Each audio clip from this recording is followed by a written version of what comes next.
Hola a todos, el día de hoy vamos a hablar sobre cómo llegó la estadística a Colombia, pero antes quiero contarles un poco sobre sus primeros pasos y cómo pasó de ser algo muy simple a convertirse en una ciencia fundamental en nuestra vida cotidiana. Al principio, la estadística no era como la conocemos hoy. De hecho, su nombre viene del término alemán Statistik, que significa ciencia del Estado. En sus inicios servía principalmente para que los gobernantes conocieran mejor a su población, cuántas personas vivían en su territorio, cuántos podían pagar impuestos o ir a la guerra y cómo se repartían las tierras o los bienes. Los primeros registros estadísticos fueron los censos, y estos ya existían en civilizaciones muy antiguas como Egipto, Babilonia, China, Grecia y Roma. En esta época, contar a la población y sus riquezas era clave para mantener el control del Estado. Durante la Edad Media, la estadística no avanzó mucho, pero siguió usándose con fines administrativos. Por ejemplo, Carlomagno y Guillermo el Conquistador ordenaron realizar censos para conocer las tierras y propiedades que pertenecían a la Iglesia o al reino. Con la llegada de la Edad Moderna, la estadística empezó a transformarse. Las personas ya no solo se dedicaban a contar datos, sino también a analizarlos para entender mejor la realidad. Fue en este tiempo cuando la estadística comenzó a verse como una herramienta científica que ayudaba a tomar decisiones más acertadas. Ya en la edad contemporánea, la estadística se expandió por completo. Empezó a aplicarse en campos como la economía, la demografía y las ciencias sociales. Además, con el desarrollo del muestreo y la inferencia estadística, se hizo posible estudiar solo una parte de la población y aplicar esos resultados al conjunto total. Con la expansión europea hacia América, muchas de estas prácticas llegaron al continente. Los imperios coloniales, como el español, necesitaban conocer y controlar los territorios conquistados, por lo que comenzaron a aplicar métodos de registro y conteo similares a los usados en Europa. De esta forma, la estadística empezó a tener presencia en el territorio americano, primero como una herramienta administrativa y de control económico, mucho antes de convertirse en una ciencia organizada. Durante el periodo colonial, entre 1550 y 1810, la economía giraba principalmente alrededor de la explotación del oro y la plata. Por eso, las autoridades españolas necesitaban llevar un control muy estricto de todo lo que se extraía, se comercializaba y se convertía en moneda. Para hacerlo, crearon los primeros registros estadísticos de la época, con el fin de saber cuántos metales salían de las minas, cuánta riqueza se producía y qué cantidad debía destinarse al pago de tributos a la corona.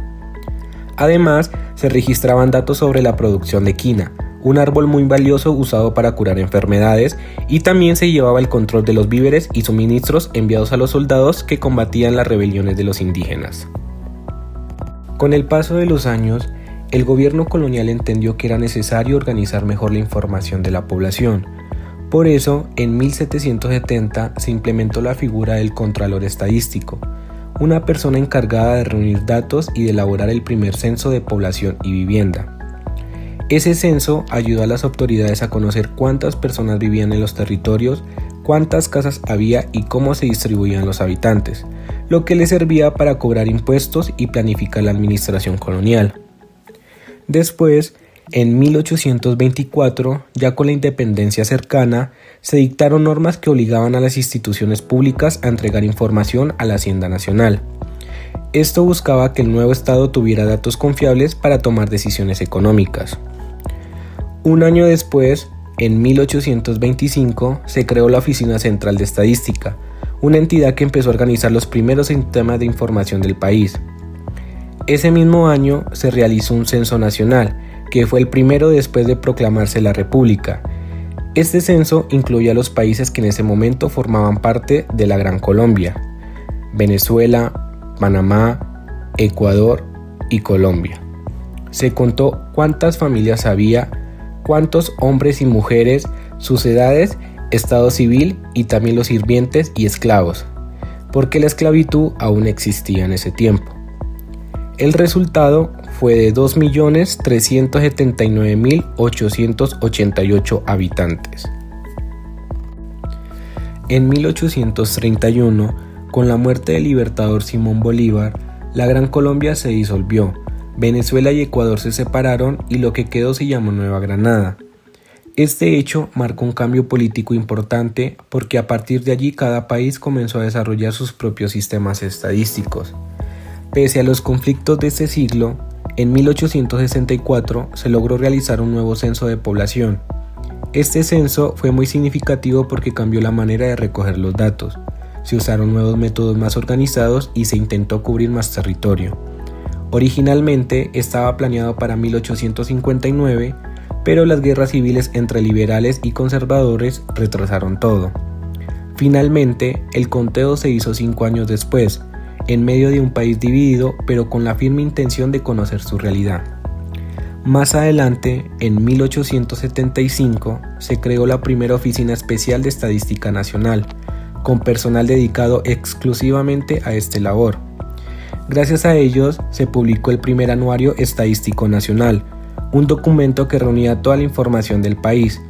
Sin embargo, la oficina fue cerrada apenas 2 años después por falta de presupuesto y no volvió a funcionar hasta 1888. En 1915, la estadística en Colombia entró en una nueva etapa. Se comenzó a hablar de estadística moderna gracias a las publicaciones de los anuarios estadísticos, donde se registraban datos sobre industria, trabajo y precios. Además, el Banco de la República empezó a calcular promedios de precios de los productos alimenticios, lo que ayudó a entender el costo de la vida de la población. A partir de 1930, el país se organizó mejor. Se crearon las oficinas de estadísticas departamentales que enviaban los formularios a las regiones para que la información se recolectara de manera más ordenada y luego se centralizara en Bogotá. Así nacieron muchas de las series estadísticas que todavía se usan hoy.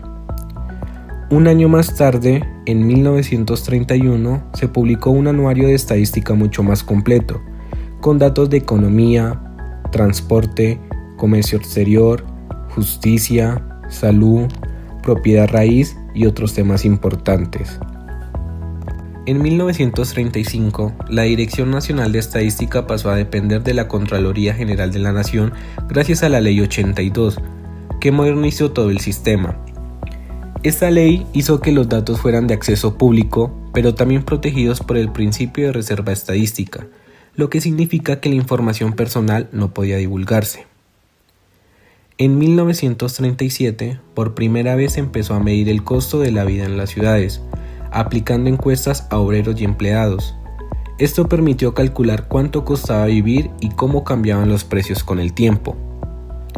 En 1945, la Contraloría realizó el Censo Industrial de Colombia, que fue muy importante porque permitió conocer cuántas empresas existían, qué producían y cómo se movía la economía del país. Entre 1946 y 1947, el trabajo estadístico se amplió a temas de salud pública, registrando enfermedades, condiciones de higiene y calidad de vida en distintas ciudades. En 1951, la Dirección Nacional de Estadística publicó su primer boletín informativo, una especie de revista con los principales datos del país. Ese mismo año se creó un nuevo modelo de certificado de defunción que seguía los estándares internacionales de clasificación de enfermedades. Además, la dirección pasó a depender directamente de la Presidencia de la República, lo que le dio más independencia para trabajar. En 1953, durante el gobierno de Gustavo Rojas Pinillas, se firmó el Decreto 2666, con el que nació oficialmente el DANE, el Departamento Administrativo Nacional de Estadística.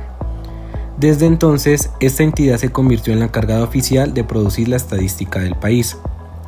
En 1960, el DANE realizó el primer censo nacional agropecuario, con el que se recopilaron datos sobre la producción agrícola, ganadera y forestal. También empezaron las labores en cartografía usando mapas elaborados a partir de fotografías aéreas. En 1964 se llevó a cabo el Censo Nacional de Población y Vivienda, durante el periodo del Frente Nacional, que fue un acuerdo político entre liberales y conservadores. Ese censo costó con un presupuesto de 55 millones de pesos y dio como resultado una población de 17.484.510 habitantes. 4 años después, en 1968, se creó el Banco de Datos del DANE, una base pública donde las personas podían consultar información estadística de manera organizada. En 1970, bajo el gobierno de Misael Pastrana Borrero, el DANE realizó el Censo de Industria, Comercio y Servicios, además del segundo Censo Nacional Agropecuario. Ese mismo año se fundó el Centro de Investigaciones en Métodos Estadísticos sobre Demografía y se implementó un moderno sistema de cómputo, que fue el más avanzado del país en ese momento. En 1973 se llevó a cabo el Censo Nacional de Población y Vivienda, que registró 20.666.920 habitantes. Este censo fue mucho más costoso que los anteriores, pero también más completo y detallado. En 1976, el DANE inició la Encuesta Nacional de Hogares, la primera herramienta para medir el empleo, el desempleo y la fuerza laboral del país. 8 años después, en 1984, se aplicó la primera encuesta de ingresos y gastos en 15 ciudades principales para conocer cómo administraban el dinero las familias colombianas, qué compraban, en qué gastaban y cuánto ganaban. En 1985, el Censo Nacional de Población y Vivienda registró 27.837.932 habitantes, mostrando un crecimiento demográfico significativo. 5 años más tarde, en 1990, el DANE realizó el Censo Económico Multisectorial, con el fin de actualizar la información económica del país, ya que los datos anteriores se remontaban en la década de los 70. En 1993 se realizó otro Censo Nacional de Población y Vivienda, junto con la primera encuesta de calidad de vida de alcance nacional. En total se registraron 33.109.839 habitantes. En 1995 se puso en marcha el sistema de cuentas nacionales trimestrales, que permitió calcular el PIB y otras estadísticas macroeconómicas con mayor frecuencia y precisión. En el 2001, el DANE comenzó a calcular el índice de valoración predial, un indicador que mide cómo cambian los valores de las propiedades en el país. Entre el 2002 y 2003, la entidad habilitó en su página web las consultas dinámicas de información, lo que permitió al público acceder directamente a los datos. En el 2003 se implementó el uso de diapositivas móviles para la captura digital de información, lo que facilitó el trabajo en campo y redujo errores. También se crearon formularios en línea para encuestas como la tecnología de la información y comunicación, las TIC. En el 2005 se realizó el Censo General de Población, considerado uno de los más modernos de América Latina, porque utilizó formularios inteligentes, cartografía en tiempo real y transmisión digital de datos. Este censo registró 42.888.592 habitantes. En el 2008, el Banco Mundial reconoció el trabajo del DANE por su calidad en la producción de estadística, especialmente por la medición del índice de precios del consumidor IPC, que refleja cómo cambian los precios de los productos que consumimos día a día. En el 2011, el DANE jugó un papel clave al registrar los damnificados de la ola invernal 2010-2011, lo que ayudó al gobierno a planificar la atención y reconstrucción.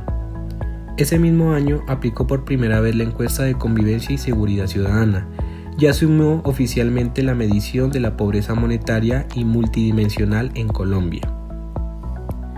En el 2018 se realizó un nuevo Censo Nacional de Población y Vivienda, que registró 48.258.499 habitantes, consolidando la información demográfica más reciente del país. En el 2019, el DANE reforzó su compromiso con la generación de información estadística para todos, promoviendo una cultura de datos más abierta y accesible. Y finalmente, en el 2020, frente al impacto del COVID-19, el DANE desarrolló los indicadores de pulso social y pulso empresarial, para medir cómo los hogares y las empresas estaban viviendo la crisis y cuáles eran sus expectativas frente al futuro.